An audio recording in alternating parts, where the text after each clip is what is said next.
ಪ್ರಭಾಷಾ ಸಿನಿಮಾಗಳ ಹಾವಳಿಯಿಂದ ಕನ್ನಡ ಸಿನಿಮಾಗಳಿಗೆ ಥಿಯೇಟರ್ಗಳು ಸಿಗ್ತಿಲ್ಲ ಅನ್ನೋದು ಒಂದು ಕಾಲ ಇತ್ತು. KGF ಸಿನಿಮಾ ಬಂದ ಮೇಲೆ ಅದು ರೂಟೇ ಬದಲಾಗೋಯ್ತು. ನಮ್ಮ ಕನ್ನಡ ಸಿನಿಮಾಗಳ ತಾಕತ್ತೇನು, ಶಕ್ತಿ ಏನು ಅನ್ನೋಂಥದ್ದು ಬರೀ ಸೌತ್ ಮಾರ್ಕೆಟ್ಗೆ ಅಷ್ಟೇ ಅಲ್ಲ, ಗ್ಲೋಬಲ್ ಜಗತ್ತಿಗೆ ಗೊತ್ತಿದೆ. ಅದು ಬೇರೆ ವಿಷಯ. ಇವತ್ತು ಹೇಗಾಗಿದೆ ಅಂದರೆ ಯೂಟ್ಯೂಬರ್ಸ್ಗಳ ಹಾವಳಿಯಿಂದ ಪರಭಾಷಾ ಸಿನಿಮಾಗಳು ಅವ್ರವ್ರ ಭಾಷೆಯಲ್ಲ ಎಲ್ಲೂ ಕೂಡ ನಿಲ್ತಾ ಇಲ್ಲ ಅನ್ನುವಂಥ ಸಮಯ ಸಂದರ್ಭ ಇವಾಗ ಕ್ರಿಯೇಟ್ ಆಗಿದೆ. ಯೂಟ್ಯೂಬರ್ಗಳ ವಿರುದ್ಧ ನಿರ್ಮಾಪಕರು ಕೆಂಡ ಕಾರ್ತಾ ಇದ್ದಾರೆ. ಈಗ ತಮಿಳುನಾಡಿನ ನಿರ್ಮಾಪಕರ ಸಂಘ ಅಲ್ಲಿನ ಥಿಯೇಟರ್ ಮಾಲೀಕರಿಗೆ ಒಂದು ಪತ್ರ ಬರೆದಿದೆ. ಯೂಟ್ಯೂಬರ್ಸ್ಗಳನ್ನು ಯಾವುದೇ ಕಾರಣಕ್ಕೂ ಅಲೋ ಮಾಡಬೇಡಿ. ಸೊ ನಮ್ಮ ಸಿನಿಮಾಗಳಿಗೆ ಬಹಳ ದೊಡ್ಡ ಮಟ್ಟದಲ್ಲಿ ಎಫೆಕ್ಟ್ ಆಗ್ತಾ ಇದೆ. ಸಿನಿಮಾ ಸೋಲುಗಳಿಗೆ ಯೂಟ್ಯೂಬರ್ಸ್ಗಳು ನೀಡ್ತಕ್ಕಂಥ ನೆಗೆಟಿವ್ ಮತ್ತು ಫೇಕ್ ರಿವ್ಯೂವೇ ಕಾರಣ ಅಂತ ಹೇಳಿಬಿಟ್ಟು ಅಲ್ಲಿನ ನಿರ್ಮಾಪಕರ ಸಂಘ ಒಂದು ಕೆಂಡಕಾರಿ ಅಲ್ಲಿಗೆ ಥಿಯೇಟರ್ಗಳಿಗೆ ಒಂದು ಪತ್ರವನ್ನು ಬರೆದಿದ್ದಾರೆ. ಸೊ ಮುಂದಿನ ದಿನಗಳಲ್ಲಿ ನಮ್ಮ ಕರ್ನಾಟಕದಲ್ಲೂ ಕೂಡ ನಿರ್ಮಾಪಕರ ಸಂಘಕ್ಕೆ ಹೋಗಿ ಒಂದು ಪತ್ರವನ್ನು ಕೊಟ್ಟು ಇಲ್ಲಿ ಯಾರೆಲ್ಲ ಯೂಟ್ಯೂಬರ್ಸ್ಗಳು ಫೇಕ್ ರಿವ್ಯೂವನ್ನು ಕೊಡ್ತಾ ಇದ್ದಾರೋ ಸೊ ಅವರೆಲ್ಲರನ್ನೂ ಕೂಡ ಬ್ಯಾನ್ ಮಾಡುವಂತಹ ಒಂದು ಆ್ಯಕ್ಷನ್ನ ತಗೊಳ್ತಾರಾ ಅನ್ನುವಂಥದ್ದು ಕುತೂಹಲದ ಪ್ರಶ್ನೆ. ಈಗ ಆ ಥರದ್ದೊಂದು ಕೂಗು ಎದ್ದಿದೆ. ಸೊ ಈಗ ನನ್ನೊಟ್ಟಿಗೆ ನಿರ್ಮಾಪಕರ ಸಂಘದ ಅಧ್ಯಕ್ಷರಾಗಿರ್ತಕ್ಕಂಥ ಉಮೇಶ್ ಬಣ್ಕರ್ ಸರ್ ಇದ್ದಾರೆ. ಏನು ಹೇಳ್ತಾರೆ ಈ ಬಗ್ಗೆ ಅವ್ರನ್ನೇ ಮಾತಾಡಿಸ್ತಾ ಹೋಗ್ತೀನಿ. ಸರ್ ನಮಸ್ತೆ, ಹೇಗಿದ್ದೀರಾ?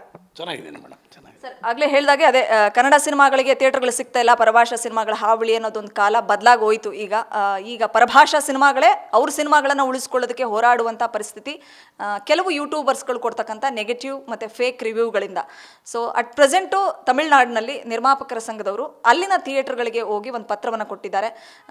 ಯೂಟ್ಯೂಬರ್ಸ್ಗಳನ್ನ ಅಲೋ ಮಾಡಿಬಿಡಿ ಅಂತ ಒತ್ತಾಯ ಮಾಡಿದ್ದಾರೆ. ಸೊ ಇದಕ್ಕೆ ನಿರ್ಮಾಪಕರ ಸಂಘದ ಅಧ್ಯಕ್ಷರಾಗಿ ನಿಮ್ಮ ಒಂದು ಫಸ್ಟ್ ರಿಯಾಕ್ಷನ್? ಈಗ ಯೂಟ್ಯೂಬರ್ಸ್ಗಳ ಹಾವಳಿ ಅಂತ ನೀವಂತೀರಿ, ನಾನು ಅದನ್ನು ಸೋಷಿಯಲ್ ಮೀಡಿಯಾ ಅಂತೀನಿ. ಯಾಕೆ ಅಂದರೆ ಸೋಷಿಯಲ್ ಮೀಡಿಯಾ ಯಾರು ಬರ್ತಾರೆ ಏನು ಎತ್ತ ಅನ್ನೋದು ಗೊತ್ತಾಗ್ದೇನೆ ನಾನು ಇಲ್ಲಿ ಅಧ್ಯಕ್ಷನಾದಾಗ ಮೊಟ್ಟ ಮೊದಲನೇ ಕೆಲಸ ಮಾಡಿದ್ದು ನಮ್ಮ ನಿರ್ಮಾಪಕರುಗಳು ನನಗೆ ಬಂದು ಕೊಟ್ಟಂತಹ ಒಂದು ದೂರಿನ ಆಧಾರದ ಮೇಲೆ, ಮನವಿಯ ಆಧಾರದ ಮೇಲೆ ನಾನು PROಗಳನ್ನು ಕರೆಸಿ ಈ ರೀತಿ ಮೀಡಿಯಾ ಮೇನ್ ಸ್ಟ್ರೀಮಲ್ಲಿ ಇರ್ತಕ್ಕಂಥ ಮೀಡಿಯಾ ಏನಿದೆ ಅದು ಎಲೆಕ್ಟ್ರಾನಿಕ್ ಮೀಡಿಯಾ ಆಗಿರ್ಬೋದು, ಪ್ರಿಂಟ್ ಮೀಡಿಯಾ ಆಗಿರ್ಬೋದು, ಸತತವಾಗಿ ಅಂದರೆ ಈಗ ಏನು ಚಿತ್ರರಂಗ ಇದ್ದಂಥ ಕಾಲ ಚಿತ್ರರಂಗಕ್ಕೂ ಮತ್ತು ನಮ್ಮ ಮೀಡಿಯಾಗೂ ತುಂಬ ಅವಿನಾಭಾವ ಸಂಬಂಧ. ಒಬ್ಬದು ಮೀಡಿಯಾ ಇಲ್ಲದೆ ಹೋಗಿದರೆ ಚಿತ್ರಗಳು ಏನೇನು ಆಗ್ತಾ ಇದ್ದಾವೆ ಅನ್ನೋದು ಸಮಾಜಕ್ಕೆ ಗೊತ್ತೇ ಆಗ್ತಾ ಇರಲಿಲ್ಲ. ಆ ಥರದ್ದೊಂದು ಅವಿನಾಭಾವ ಸಂಬಂಧವನ್ನು ಇಟ್ಕೊಂಡಿರ್ತಕ್ಕಂಥದ್ದು ಮೀಡಿಯಾ ಜೊತೆಯಲ್ಲಿ ಒಂದು ನಿರ್ಮಾಪಕರು ಮತ್ತು ಉದ್ಯಮ. ಸೊ ಇಂಥ ಸಂದರ್ಭದಲ್ಲಿ ಈ ರೀತಿ ಏನೇನೋ ಕೆಟ್ಟ ಕಮೆಂಟ್ಗಳನ್ನು ಚಿತ್ರರಂಗದ ಬಗ್ಗೆ, ಚಿತ್ರಗಳ ಮೇಲೆ, ಆಮೇಲೆ ಚಿತ್ರರಂಗದಲ್ಲಿರ್ತಕ್ಕಂಥ ನಟಿಯರ ಬಗ್ಗೆ, ಅಂದರೆ ನಮ್ಮ ನಟ ಹೆಚ್ಚ, ನಿಮ್ಮ ನಟ ಹೆಚ್ಚ ಅಂತಕ್ಕಂಥ ಈ ವಿಷ ಬೀಜಗಳನ್ನು ಬಿತ್ತತಕ್ಕಂತಹ ಕೆಲಸಗಳನ್ನು ಯಾರು ಮಾಡ್ತಾಯಿದ್ದಾರೆ ಸೋಷಿಯಲ್ ಮೀಡಿಯಾದವರು, ಅವ್ರಿಗೆ ಕಡಿವಾಣ ಹಾಕಬೇಕಾಗ್ತದೆ ಅನ್ನೋ ಒಂದು ವಿಚಾರದಲ್ಲಿ ನಾವು ಈಗ ಒಂದು 2 ತಿಂಗಳ ಕೆಳಗಡೆ ಮುಖ್ಯಮಂತ್ರಿಗಳನ್ನು ಭೇಟಿಯಾದಾಗಲೂ ಕೂಡ ಸೈಬರ್ ಕ್ರೈಮ್ಗೆ ಒಂದು ಮಾನದಂಡವನ್ನು ಅಥವಾ ಒಂದು ನಿಯಮಗಳನ್ನು ರೂಪಿಸಿ ಸೈಬರ್ ಕ್ರೈಮ್ ಥ್ರೂ ನಮಗೇನು ಆಗ್ತಾಯಿದೆ ಅಂದರೆ ಅಡಚಣೆಗಳಾಗ್ತಾ ಇದ್ದಾವೆ ನಟರ ಬಗ್ಗೆ, ನಟಿಯರ ಬಗ್ಗೆ, ಮತ್ತು ಭಾಳಷ್ಟು ಜನ ಸೆಲೆಬ್ರಿಟಿಗಳ ಬಗ್ಗೆ ಈ ರೀತಿಯಾದಂಥ ಕೆಟ್ಟ ಕಮೆಂಟ್ಗಳನ್ನು ಮಾಡ್ತಾ ಇರೋದಕ್ಕೆ ಕಡಿವಾಣ ಹಾಕಿ ಅವ್ರ ಮೇಲೆ ಒಂದು ನಿಯಂತ್ರಣವನ್ನು ಇಟ್ಕೊಳ್ತಕ್ಕಂಥ ವ್ಯವಸ್ಥೆಗೆ ದಯಮಾಡಿ ನೀವು ಒಂದು ಕಾನೂನನ್ನು ಇದನ್ನು ಮಾಡಿ ತಿದ್ದುಪಡಿಯನ್ನು ತನ್ನಿ ಅಂತ ಹೇಳಿ ಮಾಡಿದಾಗ ಸಿದ್ದರಾಮಯ್ಯ ಸಾಹೇಬ್ರು ಹೇಳಿದ್ರು, ಇಲ್ಲ ನಾನು ಯಾರಿಗೆ ಸೈಬರ್ ಕ್ರೈಮ್ನವ್ರಿಗೆ ಕರೆಸಿ ಅದೊಂದು ದಿವಸ ಮೀಟಿಂಗ್ ಮಾಡೋಣ, ಹ್ಯಾಂಡ್ಲ್ ಮಾಡ್ತೀನಿ, ಯಾವುದೇ ಕಾರಣಕ್ಕೂ ಮುಂದಿನ ದಿನಗಳಲ್ಲಿ ಆ ಥರದ ವಿಚಾರಗಳಿಗೆ ನನ್ನ ಅವಕಾಶ ಮಾಡಿಕೊಡಲ್ಲ ಅಂತಕ್ಕಂಥದ್ದು ಒಂದು ವಾಗ್ದಾನವನ್ನು ಕೊಟ್ಟಿದ್ದಾರೆ. ಈಗ ಎಲೆಕ್ಷನ್ಸ್ ಎಲ್ಲ ಬ್ಯುಸಿ ಇದ್ದಾರೆ. ಸೊ ಇವಾಗ ಇದೆಲ್ಲ ಮುಗಿತಿದ್ದಂಗೆನೇ ತಿರುಗಿ ಹೋಗಿ ನಾವು ಅವ್ರ ಹತ್ರ ಇದನ್ನು ಮಾತಾಡ್ತೀವಿ. ಜೊತೆಯಲ್ಲಿ ನಮಗೂ ಕೂಡ ಇದು ನಮಗೆ ಇವತ್ತು ತಮಿಳ್ನಾಡಲ್ಲಿ ಆಗಿರೋದಿರ್ಬೋದು, ಕೇರಳದಲ್ಲಿ ಆಗಿರೋದಿರ್ಬೋದು, ಇದೆಲ್ಲ ಹೊಸದು. ಆದರೆ ನಮ್ಮಲ್ಲಿ ಏನಾಗಿದೆ, ಭಾಳಷ್ಟು ಜನ ಸೋಷಿಯಲ್ ಮೀಡಿಯಾ ಮೇಲೂ ಕೂಡ ತುಂಬ ಜನ ಡಿಪೆಂಡ್ ಆಗಿದ್ದಾರೆ ಮೇಡಮ್. ಇದೊಂದು ದುರ್ದೈವ. ಏನಾಗಿದೆ, ಅವ್ರದ್ದೇ ಆದಂಥ ಒಂದು ಟೀಮನ್ನು ಕಟ್ಕೊತಾರೆ. ಒಂದು ಚಿತ್ರವನ್ನು ಮಾಡೋ ಸಂದರ್ಭದಲ್ಲಿ ಅವ್ರದ್ದೇ ಆದಂಥ ಒಂದು ಸಂಸ್ಥೆ ಅಂತ ಮಾಡಿಕೊಂಡು ಆ ಸಂಸ್ಥೆಯ ಮೂಲಕ ಅವರು ಸಾರ್ವಜನಿಕರಿಗೆ ರೀಚ್ ಆಗಲಿ ಅನ್ನೋ ಒಂದು ಕಾರಣಕ್ಕೆ ಅವ್ರದ್ದೇ ವ್ಯವಸ್ಥೆಗಳನ್ನ ಅವ್ರು ಇಟ್ಕೊತಾರೆ, ಮಾಧ್ಯಮದ ವ್ಯವಸ್ಥೆಗಳನ್ನು. ನಾನು ಹೇಳೋದೇನು, ಆ ಥರ ನಿರ್ಮಾಪಕರು ಯಾವ ಮನೋಭಾವನೆ ಇಟ್ಕೊಂಡಿದ್ದಾರೋ ಅವ್ರು ಇಟ್ಕೊಳ್ಳಿ, ಅವ್ರು ಮಾಡ್ಕೊಂಡು ಹೋಗಲಿ. ಆದರೆ ರೆಗ್ಯುಲರ್ ಪ್ರೆಸ್ ಮೀಟ್ಸ್ ಅಂತ ನಾವೇನು ಕರಿತೀವಿ, ರೆಗ್ಯುಲರ್ ಪ್ರೆಸ್ ಮೀಟ್ಸ್ ಅಂತ ಬಂದಾಗ ಎಲ್ಲ ಪಿ ಆರ್ ಒಗಳ್ನ ಕರೆದು ಪಿ ಆರ್ ಒಗಳಿಗೆ ನಾನೊಂದು ಇನ್ಸ್ಟ್ರಕ್ಷನ್ಸ್ ಕೊಟ್ಟಿದ್ದೀನಿ. ಏನಂತ ಕೊಟ್ಟಿದ್ದೀನಿ, ದಯಮಾಡಿ ಎಷ್ಟು ಜನ ಪ್ರಿಂಟ್ ಮೀಡಿಯಾದವರಿದ್ದೀರಿ, ಎಷ್ಟು ಜನ ಎಲೆಕ್ಟ್ರಾನಿಕ್ ಮೀಡಿಯಾದವರಿದ್ದೀರಿ, ಅವ್ರದ್ದು ನಮಗೊಂದು ಲಿಸ್ಟ್ ಕೊಡಿ. ಆಮೇಲೆ ನಿಮ್ಮಲ್ಲಿ ಯಾರನ್ನ ಅಕಸ್ಮಾತು ಈ ಸೋಷಿಯಲ್ ಮೀಡಿಯಾದವ್ರನ್ನ ಗುರುತಿಸ್ಕೊಂಡಿದ್ದೇ ಆಗಿದ್ದರೆ ಅವರು ಯಾರು ಅನ್ನೋದನ್ನು ನಮಗೆ ನೀವು ದಯಮಾಡಿ ಅವಕಾಶ ಮಾಡಿಕೊಡಿ. ಯಾಕಂದ್ರೆ ಒಂದು ಕ್ಯಾಮ್ರಾ ಹಿಡ್ಕೊಂಡು ಎಲ್ಲದು ಯಾವ ಕಾರ್ಯಕ್ರಮದಲ್ಲಾದರೂ ಒಳಗಡೆ ಬಂದುಬಿಡ್ತಾರೆ. ಅವ್ರು ಬಂದು ಏನು ಮಾಡ್ತಾರೆ ಅನ್ನೋದ್ರ ಬಗ್ಗೆ ಯಾರಿಗೂ ಕೂಡ ಸ್ಪಷ್ಟವಾದಂಥ ಒಂದು ಚಿತ್ರಣ ಇರಲ್ಲ. ಬಂದು ಒಂದು ಹೀರೋಯಿನ್ ತಮ್ಗೆ ಗೊತ್ತಿರಬೇಕು, ಒಂದು ಹೀರೋಯಿನನ್ನು ಕೂಡ ಏನೋ ಅಸಭ್ಯವಾಗಿ ಮಾತಾಡಿಸಿ ಅಶ್ಲೀಲವಾದಂಥ ಪದ ಬಳಕೆ ಮಾಡಿದ್ರು ಅನ್ನೋ ಒಂದು ಕಾರಣಕ್ಕೆ ಆತನ ವಿರುದ್ಧ ಕಂಪ್ಲೇಂಟನ್ನು ಮಾಡಿದಾಗ ನಾವು ವಾಣಿಜ್ಯ ಮಂಡಳಿಯಿಂದ ಮತ್ತು ನಿರ್ಮಾಪಕರ ಸಂಘದಿಂದ ಆ ನಟಿಯ ಪರವಾಗಿ ನಾವು ನಿಂತಿದ್ದಾಯಿತು.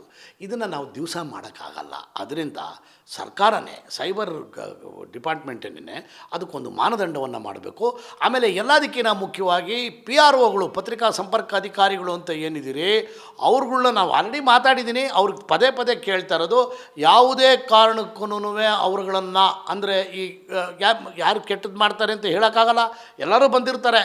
ಆದರೆ ಅವರು ಯಾರು, ಅವರ ಸಬ್ಸ್ಕ್ರೈಬರ್ಸ್ ಎಷ್ಟು ಜನ ಇದ್ದಾರೆ, ರೀಚ್ ಎಷ್ಟಿದೆ, ಆಮೇಲೆ ಅವ್ರದ್ದು ಟ್ರ್ಯಾಕ್ ರೆಕಾರ್ಡ್ ಏನು, ಅವರೇನು ಒಳ್ಳೆಯದನ್ನು ಮಾಡ್ಕೊಂಡು ಬಂದಿದ್ದಾರಾ ಅಥವಾ ಕೆಟ್ಟ ಕೆಟ್ಟ ಕಮೆಂಟ್ಗಳನ್ನು ಮಾಡ್ಕೊಂಡು ಬಂದಿದ್ದಾರಾ ಅನ್ನೋ ಒಂದು ಟ್ರ್ಯಾಕ್ ರೆಕಾರ್ಡನ್ನ ನೋಡಿ ಆಮೇಲೆ ಅವರನ್ನು ಒಳಗಡೆ ಬಿಟ್ಕೋಬೇಕು ಅಂತ ಅನ್ನೋದನ್ನು ನಾವು ಮೌಖಿಕವಾಗೂ ಹೇಳಿದ್ದೀವಿ.